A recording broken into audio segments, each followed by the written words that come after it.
How to outsmart anyone without saying a word.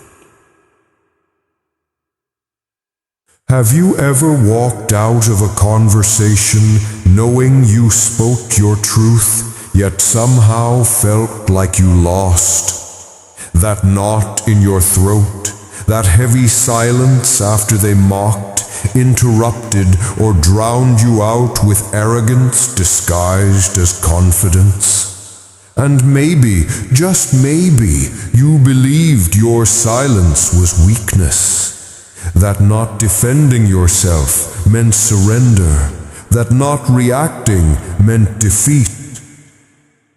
But what if I told you that all of that is a lie? What if the real power never lived in words, but in their absence? Think about it.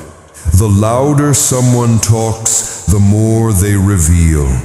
The harder they try to convince, the more desperate they look.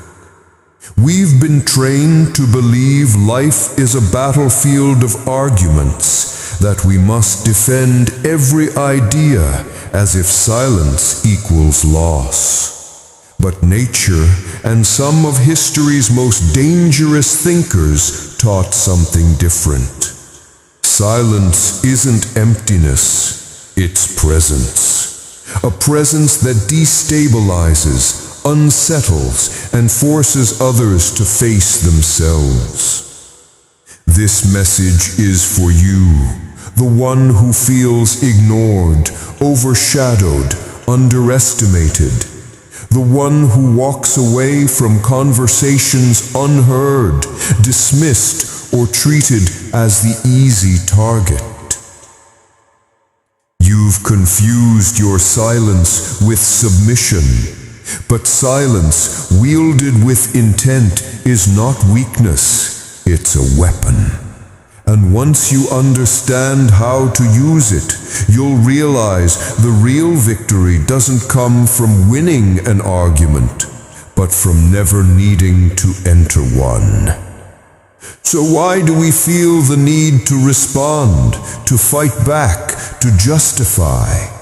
Because deep inside, we've been programmed to believe silence means defeat. That if we don't fight, we've lost. But here's the brutal truth.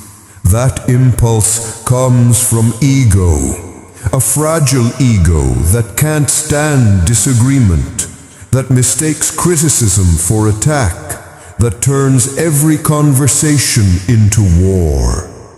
The truth is, most people don't argue for truth, they argue for power. Not to expand their vision, but to protect it. Because if their beliefs crumble, so does their sense of self. That's why every time you rush to explain yourself, you've already lost. You've stepped onto their battlefield. You've admitted their opinion has power over you. You're still seeking validation. You're still chained by the herd. Real strength isn't in convincing others, it's in not needing to. It's in holding your ground even when laughed at, rejected, or misunderstood. It's in being calm when everyone else is losing control. That's the kind of power that terrifies people. The power that grows when you stop reacting. Here's the game. Discussions are theater, and the first one to explode, explain, or defend has already exposed themselves. The reactive mind is a captured mind. The observing mind, that's the dangerous one. The one that doesn't fight for the stage, but commands the entire room without a word. So how do you project power without saying a thing? Through self-control, through presence so heavy it bends the room in your favor. This is what philosophers described as the higher being, the one who doesn't just react to the world, but shapes it. This figure doesn't need to win debates. He doesn't play cheap emotional games. He speaks rarely, but when he does, every word is a blade. And more often, he stays silent, because silence itself is a language of authority, a language that forces others to reveal their weakness while you reveal nothing. His silence isn't emptiness, it's a wall, a shield, a storm in disguise. Others panic, trying to break it, trying to guess what he's thinking, and in that panic, they slip. They lose balance. Silence is not passivity, it's absolute control. Every word is a move on the chessboard. Every reaction is a weakness shown.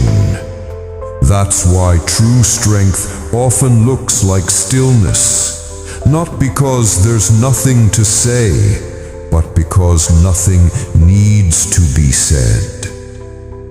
Presence speaks louder than noise, and the one who controls their silence controls the entire battlefield. In a society drowning in noise, the rare few who master silence don't just win, they dominate.